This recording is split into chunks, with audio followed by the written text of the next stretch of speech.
بسم اللہ الرحمن الرحیم۔ ہم میں سے ہر ایک بندہ جنت میں جانے کی خواہش رکھتا ہے اور ہر مسلمان کو اور ہر انسان کو یہ خواہش کرنی بھی چاہیے۔ آج کی اس ویڈیو میں رسول پاک صلی اللہ علیہ وسلم کی مبارک زندگی سے ایک ایسے خوش نصیب شخص کی بات آپ کے ساتھ شیئر کرنے لگا ہوں جن کو رسول پاک صلی اللہ علیہ وسلم نے ایک بار نہیں، دو بار نہیں، 3 بار آپ نے جنتی ہونے کی بشارت دی۔ صحابہ کرام فرماتے ہیں ہم رسول پاک صلی اللہ علیہ وسلم کی مجلس میں مسجد میں بیٹھے ہوئے تھے کہ آپ نے ارشاد فرمایا کہ کیا میں آپ کو جنتی شخص نہ دکھاؤں؟ تو ہم میں سے ہر ایک اٹینٹیو ہو گیا اور آپ صلی اللہ علیہ وسلم کی طرف متوجہ ہو گیا کہ آپ ضرور ہمیں دکھائیں کون ہے جنتی شخص۔ اور صحابہ کرام کہتے ہیں کہ ہم میں سے ہر ایک کے دل میں یہ خواہش تھی دل میں کہ نبی پاک صلی اللہ علیہ وسلم میرا ہی نام لے۔ تو پھر آپ نے ایک دروازے کی طرف اشارہ کیا کہ یہ جو سامنے دروازہ ہے اس سے جو شخص اب داخل ہوگا وہ جنتی ہے۔ صحابہ کرام کہتے ہیں ہم سب اس کی طرف متوجہ ہوئے۔ چند لمحوں کے بعد ایک بوڑھا شخص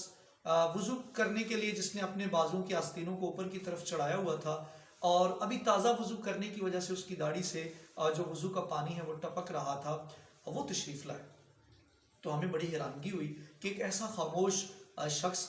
کہ جس کو زیادہ ہم جانتے بھی نہیں ہیں آپ نے اسے جنت کی بشارت دی۔ اسی طرح اگلے دن پھر ہم مجلس میں بیٹھے ہوئے تھے، رسول پاک صلی اللہ علیہ وسلم نے فرمایا آج میں تمہیں دوبارہ جنتی شخص کی خبر نہ دوں؟ تو صحابہ کرام فرماتے ہیں خاص طور پر عبداللہ بن عمر رضی اللہ عنہ فرماتے ہیں کہ میں ذرا اوپر ہو کے بیٹھ گیا کہ ہم نے کہا یا رسول اللہ صلی اللہ علیہ وسلم یقیناً آپ ہمیں اس بات کی خبر دیں کہ جنتی شخص کون ہے۔ اور میں دل میں یہ سوچ رہا تھا کہ اللہ کے نبی صلی اللہ علیہ وسلم ہو سکتے ہیں آج میرا نام لے لیں، لیکن آپ نے پھر اسی دروازے کی طرف اشارہ کیا کہ جو شخص یہاں سے داخل ہوگا وہ جنتی ہے۔ اور چند لمحوں کے بعد ہم نے دیکھا کہ وہی کل والے صاحب آج دوبارہ اسی عادت میں داخل ہوئے۔ اور تیسرے روز بھی رسول پاک صلی اللہ علیہ وسلم نے یہی بات ارشاد فرمائی۔ اور آج تو عبداللہ بن عمر رضی اللہ عنہ کہتے ہیں کہ میں بالکل یہ سمجھ رہا تھا، مکمل طور پہ ذہنی طور پہ یہ سمجھ رہا تھا کہ آج میرا نام آنے والا ہے، لیکن رسول پاک صلی اللہ علیہ وسلم نے پھر اسی دروازے کی طرف اشارہ کیا اور وہی بوڑھا شخص داخل ہوا۔ اب عبداللہ بن عمر رضی اللہ عنہ فرماتے ہیں کہ میرے دل میں یہ ارج پیدا ہوئی، خواہش آئی کہ آخر اس بوڑھے شخص کا ایسا کون سا عمل ہے جس کی وجہ سے رسول اللہ صلی اللہ علیہ وسلم ان کو جنتی قرار دے رہے۔ حالانکہ وہ فرماتے ہیں کہ ہم جنگوں میں بھی شریک ہوتے تھے، جہاد کے ساتھ ساتھ روزے بھی رکھتے تھے، راتوں کو اللہ کے سامنے قیام بھی کرتے تھے اور حسن اخلاق کے ساتھ بھی ہم جو اپنی زندگی کو گزار رہے تھے۔ تو میں نے ایک بہانہ کیا اور اسی بزرگ کے ساتھ بات کی کہ میں اپنے گھر سے کسی وجہ سے نکل آیا ہوں اور میں چچا جان آپ کے ساتھ رات بسر کرنا چاہتا ہوں، اگر آپ اجازت دیں۔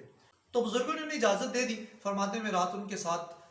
جا کر سویا، ایک چارپائی پر وہ لیٹے، دوسری پر میں لیٹ گیا۔ اب میں اپنی چادر ڈال کے چادر کے نیچے سے جو ہے وہ ان کو دیکھنے کی کوشش کر رہا تھا اور ساری رات نہیں سویا کہ دیکھوں تو صحیح ہے ایسا کون سا عمل کرتے ہیں جس کی وجہ سے اللہ کے نبی صلی اللہ علیہ وسلم نے ان کو جنتی ہونے کی بشارت دی۔ فرماتے ہیں ساری رات گزر گئی، میں سمجھا یہ تہجد کے لیے اٹھیں گے، قیام کریں گے، لیکن ایسا کچھ نہیں ہوا۔ اذان ہوئی، کھڑے ہوئے اور میں بھی ان کے ساتھ مسجد چلا گیا، وہ بھی مسجد چلے گئے، کوئی خاص عمل انہوں نے نہیں کیا۔ دوسرے دن پھر میں نے وہی بہانہ کیا، ساری رات رہا، کوئی عمل نہ کیا۔ تیسرے دن میں پھر آیا اور میں نے دل ہی میں سوچا کہ یہ کیسا شخص ہے، شاید مجھے نہ پتہ چل جائے، مجھ سے چھپانے کے لیے کوئی عمل نہیں کر رہا۔ تو تیسرے دن بھی شاید میں نے سوچا کہ آج یہ عمل کریں گے، لیکن جیسے ہی صبح کی اذان ہوئی تو میں اٹھ کر چلنے لگا انتہائی غصے میں اور اس درد کے ساتھ کہ میری 3 راتیں بیتانے کے باوجود مجھے حقیقت نہیں ملی۔ جب میں دروازے سے نکلنے لگا تو مجھے کہا کہ بیٹا بات سنو، اور میں جب پلٹا تو مجھے کہا کہ آپ کیا چاہتے ہو؟ میں نے وہی بشارت جو نبی پاک صلی اللہ علیہ وسلم نے دی تھی ان کو سنائی اور کہا کہ میں نے 3 راتیں آپ کے ساتھ جو بسر کی ہیں وہ صرف اس مقصد کے لیے تھی کہ میں اس راز کو پا سکوں جس کی وجہ سے اللہ کے نبی صلی اللہ علیہ وسلم نے آپ کو جنتی قرار دیا ہے۔ نبی پاک صلی اللہ علیہ وسلم کے اس عظیم صحابی نے جن کو جنت کی آپ صلی اللہ علیہ وسلم نے بشارت دی تھی مسکرائے اور کہا کہ بیٹا میرے پاس اور تو کوئی نیکی نہیں، ہاں البتہ ایک نیکی میرے پاس ہے، اور پھر اشارہ کیا اپنے دل کی طرف، کہا یہ جو میرے وجود میں موجود میرا دل ہے اس کے اندر اللہ کے علاوہ کسی اور کی محبت نہیں ہے، سب سے زیادہ اللہ کی محبت، پھر اللہ کے نبی صلی اللہ علیہ وسلم کی، پھر تمام مسلمانوں کی محبت ہے، اور اس میں کسی ایک انسان کی نفرت بھی نہیں۔ عبداللہ بن عمر رضی اللہ عنہ فرماتے ہیں میں نے کہا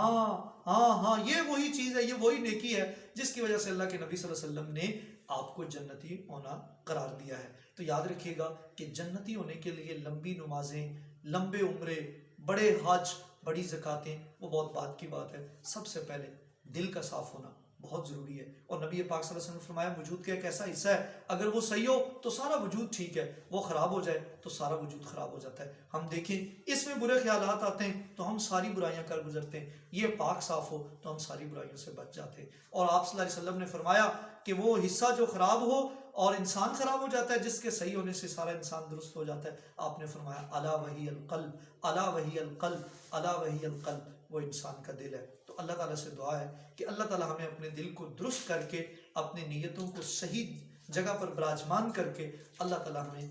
دنیا میں بھی کامیاب فرمائے اور آخرت میں بھی جنت کا وارث